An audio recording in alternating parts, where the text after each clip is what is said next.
Me, একটু এদিকে আসবেন। চলো ঠিক উঠি মানে আমার তো এখনো খাওয়া শেষ হয়নি। চলো তুই বসে বসে খা, আমি গেলাম।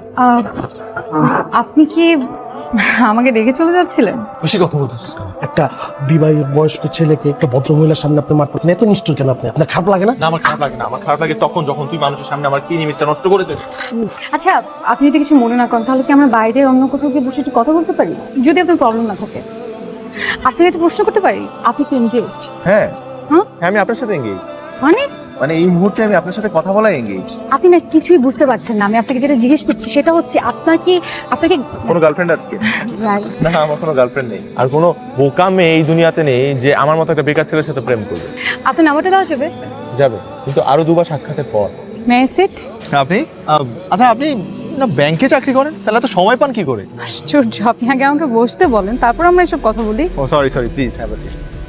Thank you. আমার বাবা ব্যাংকে চাকরি করতেন, আপনার মতো এরকম বই পড়তেন, খুবই সিম্পল একটা লাইফ লিড করতেন। প্রত্যেকটা মেয়ের কি স্বপ্ন জানেন? সে তার এমন একজন জীবনসঙ্গী চায় যার মাঝে তার বাবার প্রতিচ্ছবি দেখতে পায়, যাকে চোখ বন্ধ করে বিশ্বাস করা যায়, নিঃসন্দেহে নিঃসংকোচে তার সঙ্গে পুরো জীবনটা কাটিয়ে দেওয়া যায়। আর আমার মনে হয় সেই মানুষটা আপনি।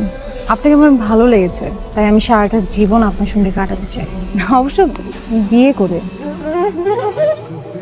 ভালোবাসাটা একটা কমিটমেন্ট, একটা পবিত্র দায়িত্ব, সেটা আসলে সবাই নিতে পারে না। আমার মতো একজন বেকারের কাউকে ভালোবাসতে বা কাউকে বিয়ে করার কথা চিন্তা করাটা পাপ। আপনি আর আমি রাজি থাকলে তো হবে না, আমাদের পরিবার আছে, সমাজ আছে। হ্যাঁ, আত্মীয় স্বজনের কথা নয় বাদই দিলাম, এখন মানুষ যখন শুনতে পাবে যে আপনি একটা বেকার ছেলেকে বিয়ে করেছেন, তখন তারা সহজভাবে মেনে নেবে। শুনুন, আমার মার আমার প্রতি পূর্ণ আস্থা আছে। আমি যদি কোনো সিদ্ধান্ত নেই তাহলে আমার মা সেটাতে আপত্তি করবে না। আর আমার বোন তো আপনার সব কথা জানে।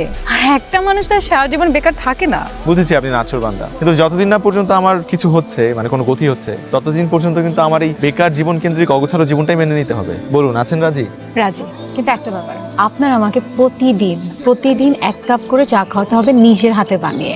আর আরেকটা ব্যাপার হচ্ছে, নতুন নতুন শব্দ দিয়ে কবিতা বুনে আমাকে শোনাতে হবে। জীবনের প্রথম একজন প্রেমিকাকে বলতে শুনলাম যে তাকে ভালোবাসার বিনিময়ে প্রতিদিন একবেলা একটা কবিতা শোনালেই চলবে। এছাড়া অনেক প্রেমিককে দেখেছি তাদের প্রেমিকার পেছনে টাকা খরচ করতে করতে দেউলিয়া হয়ে গেছে। আমি একজন বিরল প্রজাতির, অবশ্যই সৌভাগ্যবান বলবো যে তার প্রেমিকাকে শুধু কবিতা শোনালেই চলবে। ঠিক ধরেছেন। তো এখন চলুন কোথায় যাব? কাজী অফিসে, বিয়ে করবো। আজকেই তো প্রেম হলো, আজকেই বিয়ে? আজকে কিছু কিছু ব্যাপার তো দেরি করতে নেই।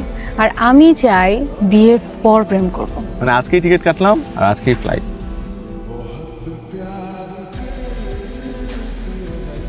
আপনার ডাক্তার দেখানোর কথা ছিল, গিয়েছিলে? হ্যাঁ, গিয়েছিলাম তো। বললো যে 3 দিন পর আবার যেতে, কিছু টেস্টও দিয়েছে। আচ্ছা শোনো না, আমার অফিসের কাজের জন্য মানে ঢাকার বাড়ি যেতে হচ্ছে কিছুদিনের জন্য। আমাদের ওই কয়েকটা দিন দেখা হবে না? না না, সমস্যা নেই তো। আমারও তো কয়েকটা ইন্টারভিউ আছে, এই ফাঁকে আমি ওগুলো করে ফেললাম। তো হয় কি, তুমি ঢাকায় থাকলে বা আশপাশে থাকলে তোমার সাথে প্রত্যেকদিন দেখা করতে ইচ্ছে করে। ভালোই হলো, ঠিক আছে। আচ্ছা শোনো না, ঢাকায় ব্যাক করার পরে আমরা দুজনে রাজশাহী যাব। তোমার সঙ্গে কতদিন দেখা হবে না, চিন্তা করে কেমন জানি লাগছে। মাত্র কয়েকটা দিনই তো, দেখতে দেখতেই চলে যাবে। আর কিছু কিছু দূরত্ব ভালোবাসাকে আরো কাছে আনে। একদম মন খারাপ করো না, হ্যাঁ? নিজের খেয়াল রেখো আর সময় মতো ওষুধ খেও। এই মুহূর্তে সংযোগ দেওয়া সম্ভব হচ্ছে না।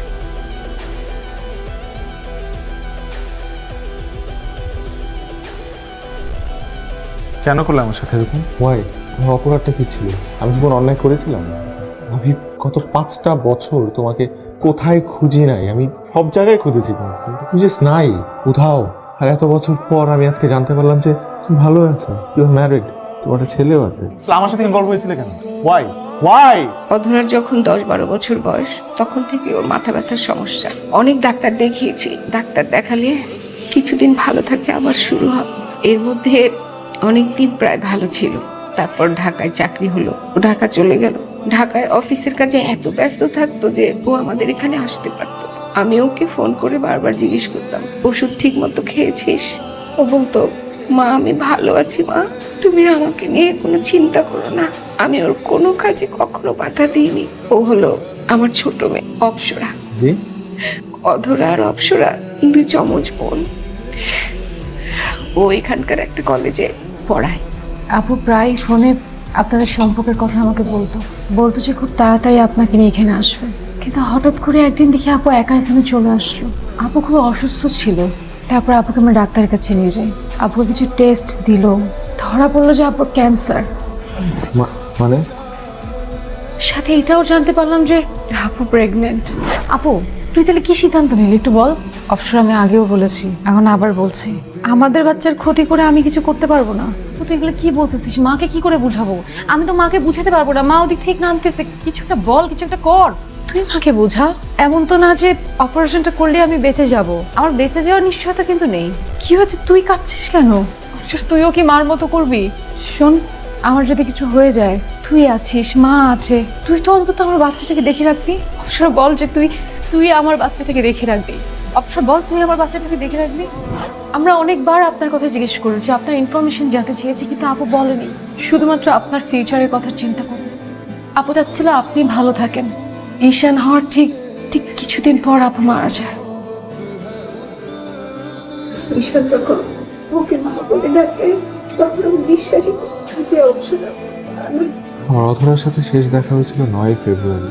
তখন আমার কিছু জব ইন্টারভিউয়ের রিটেন আর ভাইবা চলছিল এবং ও আমাকে বলেছিল যে আমরা একজন আরেকজনের সাথে দেখা করবো না, কথা বলবো। সে কটা দিনের জন্য শুধুমাত্র ও সে ঢাকার বাইরে চলে আসলো। যেদিন ওর ঢাকায় ফেরার কথা সেদিন থেকে আমি ওর ফোনটা অফ পাচ্ছিলাম। আমি কোনোভাবে ওর সাথে যোগাযোগ করতে পারছিলাম না। আমি সব জায়গায় ওকে খুঁজি, আপনাদের কারো নাম্বার তো আমার কাছে ছিল না, বাসার অ্যাড্রেসও জানতাম না। ওই যখন ওকে পাগলের মতো খুঁজি তখন নিজেকে এত অসহায় মনে হচ্ছিল। আমি অপেক্ষা করেছিলাম জগতে অনিশ্চিত অপেক্ষার চেয়ে ভয়ঙ্কর জিনিস আর কিছু না।